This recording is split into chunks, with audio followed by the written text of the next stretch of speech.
And so this is a phase 1 first-in-human study of a drug called Talquetamab. It's a G protein coupled receptor, family C, group 5, member D, which is a mouthful, so we're going to refer to it as GPRC5D going forward. CD3 bispecific antibody in patients with relapsed and/or refractory myeloma.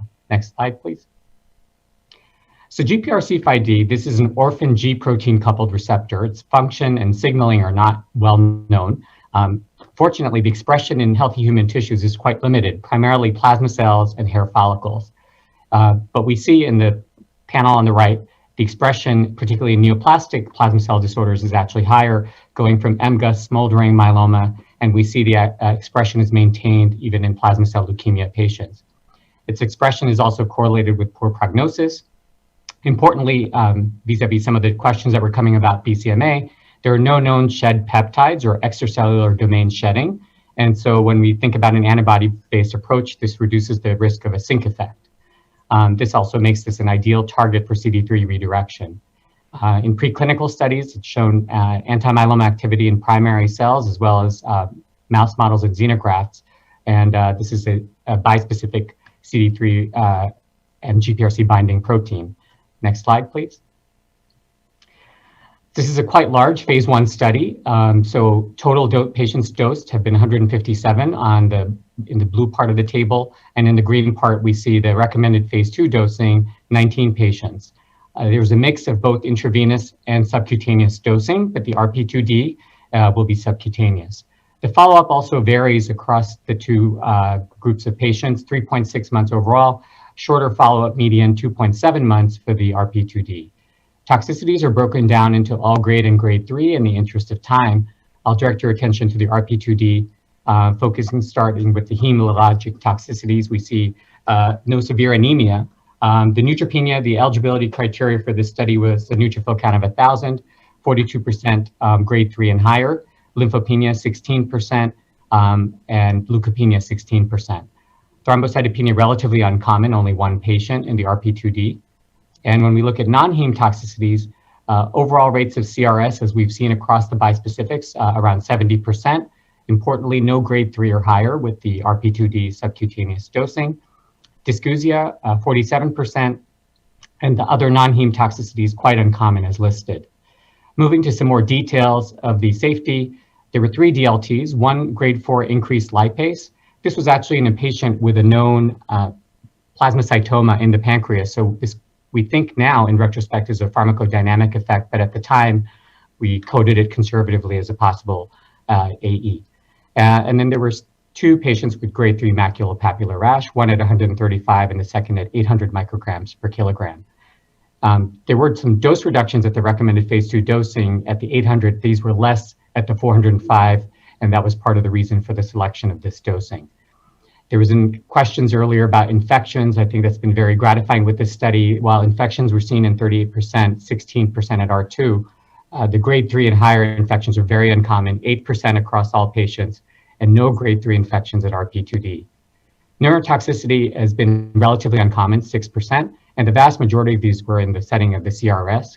There have been no grade 3 events with the RP2D, and they were primarily with the IV dosing. Subcutaneous administration can be associated with injection site reactions, seen in about 20%, primarily grade 1 and 2. Skin-related AEs in general, 45%. At the RP2D, approximately 60%, primarily grade 1 and 2. We did see some nail disorders, including some fragility and dystrophy, and that was in about 20% RP2D. No grade 5 AEs across all doses. Next slide, please. Here are the response rates. We can see activity at a range of responses, but at the RP2D, an overall response rate of 69%. And these include, as you can see in the bar graph, 2 stringent CRs, 3 VGPRs, and the remaining PRs for a VGPR and better rate of 39%. The median time to first response was quite rapid at 1 month. And importantly, in these triple class refractory patients, 67%, 6 out of 9 responded, and both pentarefractory patients responded, showing, I think, the activity of this novel approach. Overall, when we used therapeutic doses across both IV and subcutaneous cohorts, the response rate was 66%, and similar VGPR rate, better rate, 42%. Next slide, please. I think also very encouraging is the durability of response. This graph is broken into two parts. The top part is intravenous, the bottom subcutaneous. The scales are different because we started with the IV cohort, and so the IV patient follow-up is much longer.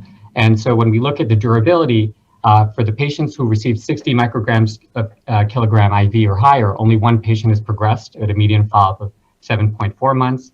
None of the 17 responders at the RP2D have progressed with a median follow-up of 3.7 months. Very interestingly, and you can see this in the top graph, there are patients out well over 2 years. And so in the 8 responders with durations of more than 2 months, all have ongoing responses with 7 CRs and better, 3 with a duration of response more than 2 years, indicating the durability. So in conclusion, Talquetamab has a tolerable safety profile. Primary DLT rash, and due to the dose reductions, the selected dose is 405. CRS primarily low grade, no grade 3 or higher with subcutaneous dosing. Low incidence of neurotoxicity, again, no grade 3 or higher with subcutaneous dosing. We're seeing very encouraging response rates at this RP2D, 70% approximately, with a rapid response and activity in both triple class and pentarefractory patients. These were durable and continue to deepen over time. In the interest of time, I didn't have time to show you the pharmacokinetic data, but these indicate target exposures. The PD data demonstrated T-cell activation, cytokine production, and redistribution at the RP2D. Subcutaneous dosing is convenient and can offer an opportunity for less frequent dosing. So in conclusion, Talquetamab is a first-in-class, off-the-shelf therapy targeting GPRC5D, showing encouraging efficacy in heavily treated population. Thank you for your attention.